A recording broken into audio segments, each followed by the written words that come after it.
से बोला कि हमारी जो बाल कल्याण मंत्री थी, जब 400 रुपये गैस हुआ था तो वो गैस के ऊपर बैठी थी, पर अभी उनको शायद से पता नहीं होगा कि गैस का रेट बहुत बढ़ गया है। बिकॉज अभी वो क्या बोलते हैं, सत्ता में है, तो उनको दिखाई नहीं दे रहा होगा शायद से कि अभी 1100 रुपये गैस हुआ है। और आप आज देख सकते हो कि आप बताइए, खाली प्लॉट मतलब क्या, रेप कर दीजिएगा। जिस महिला के मांग में सिंदूर नहीं है, कि फूलन देवी पे जिस लोगों ने अत्याचार किया था, वो समझते थे कि वो महिला अपने पति से भाग कर आई थी क्योंकि वो उस पर उत्पीड़न करता था, और वो समय मैंने उनका स्टेटस था कि उन्होंने अपने पति को छोड़ रखा था। तो उन्होंने सोचा कि भाई इस पर हमारा हक बनता है, और ऐसा सदियों से होते आया है। दलित महिलाओं पे, आदिवासी महिलाओं पे हमेशा जो शासक वर्ग के लोगों ने हमेशा उत्पीड़न किया है, उनका रेप किया है, उनका मर्डर किया है, और वो समझते हैं कि वो खाली प्लॉट है। जो महिला विधवा हो गई वो पूरे गांव की भाभी कहलाती है। ये जो तरीका है ये कहने का, इसको हम पलट के रहेंगे, क्योंकि हम महिलाएं जो हैं वो देश की राजनीति का अगला चेहरा है, और जो पितृसत्ता है उसको पलटना है। तो देश में जो महिलाएं हैं वो सड़कों में उतर रही हैं और लगातार उतरेंगे। जो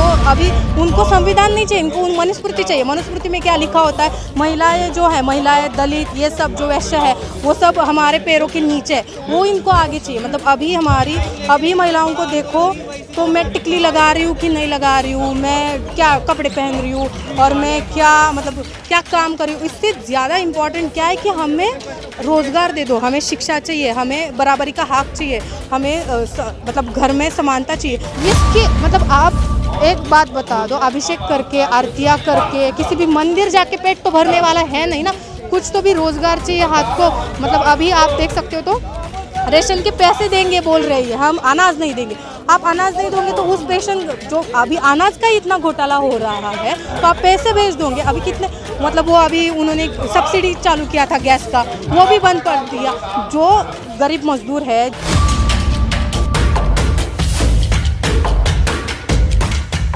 धीरेन्द्र शास्त्री कह रहे हैं कि जो महिला सिंदूर नहीं लगाती है खाली प्लॉट है। क्या है खाली प्लॉट का मामला?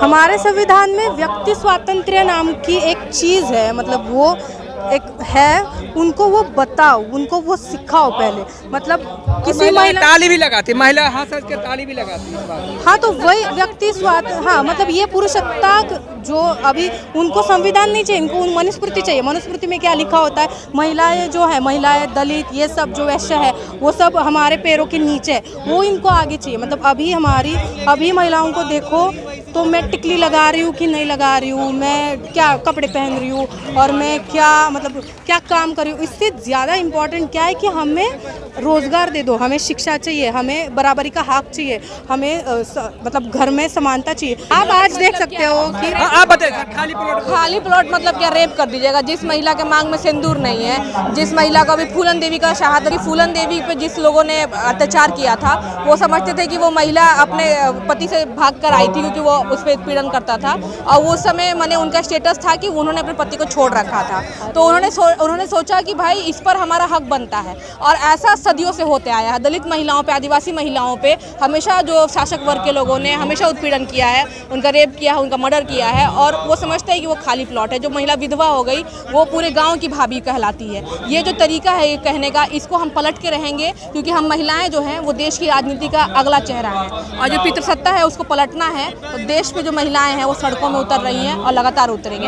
कहा जाता है कि राम जी को लाए हैं, मतलब राम मंदिर, वही जो है 2024 में आने वाला है। क्या कहेंगे इस पर? देखो, राम मंदिर ये देश का क्या बोलते हैं, मैनिफेस्टो नहीं बन सकता है। आज मोदी जी पुणे में है, हमारे स्टेट में है मोदी जी वहाँ दगड़ू शेठ की आरती के लिए गए थे। उसी के ही सामने आप देख सकते हो तो भारत का पहला महिलाओं का स्कूल जो है, भिड़े स्कूल करके, भिड़े विद्यालय करके है, उधर बराबर सामने है दगड़ू शेठ। मोदी जी को वो नहीं दिखाई दे रहा, उसकी जो विकट अवस्था है वो नहीं दिखाई दे रही है। बट मोदी जी बिजी किस में है, तो गणपति की आरती करने में बिजी है, उनको अभिषेक डालने में बिजी है। तो आप पंतप्रधान हो तो आपको जहाँ पे क्या बोलते बीज रोआ गया महिलाओं को पढ़ाने लिखने का, वो मूवमेंट इम्पॉर्टेंट नहीं लग रहा है। उसकी क्या विकट अवस्था हुई वो इम्पॉर्टेंट नहीं लग रही है, पर आपको आरतियाँ करनी है, आपको अभिषेक डालना है। इसके मतलब आप एक बात बता दो, अभिषेक करके, आरतियाँ करके, किसी भी मंदिर जाके पेट तो भरने वाला है नहीं ना, कुछ तो भी रोज़गार चाहिए हाथ को।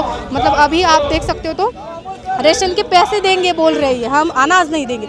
आप अनाज नहीं दोगे तो उस पेशेंट जो अभी अनाज का इतना घोटाला हो रहा है तो आप पैसे भेज दोगे। अभी कितने मतलब वो अभी उन्होंने सब्सिडी चालू किया था गैस का, वो भी बंद कर दिया। जो गरीब मजदूर है, तो ये बता 2024 का क्या मैसेज देंगे देश की जनता को? देश की जनता को भी आँख खोल के देखना चाहिए कि हमारा जो मोदी सरकार है वो क्या कर रहा है। हमें हमारे जो क्या बोलते हैं मूलभूत हक जो है, हमारे जो प्रॉब्लम्स है उनको छोड़ रहा है कि नहीं। हमें धर्म चाहिए, हमें जाति व्यवस्था चाहिए, हमें हमें महिलाओं को नीचा दिखाना चाहिए और हमें सबके हाथ को रोजगार चाहिए या महिलाओं को सम्मानजनक जीवन चाहिए। ये देखना पड़ेगा और जनता ने अभी शहाना बनने का टाइम आ गया है। मैम 2024 का अपने आप को पीएम घोषित कर दिए मोदी जी अभी से ही, क्या कहेंगे? अभी हम एक ही बात बोलेंगे, इंडिया स्थापन हुआ है सभी विपक्षों का, तो देखते हैं अभी कौन होगा। कौन टक्कर मोदी जी के लहर में? क्या इंडिया वर्सेस ये एनडीए सही रहेगा या क्या सर? कोई भी हो पर मोदी जी नहीं चाहिए, अभी बहुत हुआ उनका। कौन विपक्ष में कौन नेता होगा? अभी भारत जोड़ो यात्रा का जो इम्पैक्ट है वो बहुत ही अच्छा है पूरे भारत भर में, और जिस तरह से राहुल गांधी जी सब तरफ जाके इंटरेक्ट कर रहे हैं तो वो हो सकते हैं दावेदार। कह रहे हैं कि मोदी से चाइना पाकिस्तान थर थर कांपता है, क्या है चाइना का? अरे देश की स्टेट में देखो यार, मणिपुर देखो, महाराष्ट्र देखो और अलग स्टेट देखो। आप क्या बोलते हैं 56 इंच की छाती वाले हो, आप एक फ़ोन में यूक्रेन का युद्ध थमा सकते हो, बट आप मणिपुर में 3 महीनों से चल रहे हैं जो इतना सारा ये है हिंसाचार चला है, उसे नहीं रख सकते तो उस 56 इंच की छाती का भारत क्या करे? सुरक्षित हाथों में है 56 इंच का सीना देश। 56 इंच का सीने की ज़रूरत नहीं है अभी भारत को, 56 इंच के सोच की ज़रूरत है जो पूरा वाइड लेवल पे जाके भारत को एक भारत जैसा बनाए, मतलब अखंड भारत की दूर। अभी कह रहे हैं कि जो 70 साल में नहीं हुआ 9 साल में कर दिए। क्या कर यस कर दिए ना, हमारा जीडीपी डाउन हो गया है। हमारी अर्थ मंत्री कहती है कि मैं प्याज खाती हूँ नहीं तो मुझे क्यों पूछ रहे हो कि प्याज महंगा है। अभी वो थोड़ी देर में बात बोलेगी कि मैं सिर्फ दही और राइस खाती हूँ तो मुझे मत पूछो कि टमाटर के भाव कैसे बढ़ गए। ये हो रहा है ना 9 साल में, ये तो हुआ है। महंगाई को लेकर क्या कहेंगे देश की जनता को? बहुत ज़्यादा महंगाई। मैंने पहले ही जैसे बोला कि हमारी जो बाल कल्याण मंत्री थी, जब 400 रुपये गैस हुआ था तो वो गैस के ऊपर बैठी थी, पर अभी उनको शायद से पता नहीं होगा कि गैस का रेट बहुत बढ़ गया है, बिकॉज अभी वो क्या बोलते हैं सत्ता में है तो उनको दिखाई नहीं दे रहा होगा शायद से कि अभी 1100 रुपये गैस हुआ है।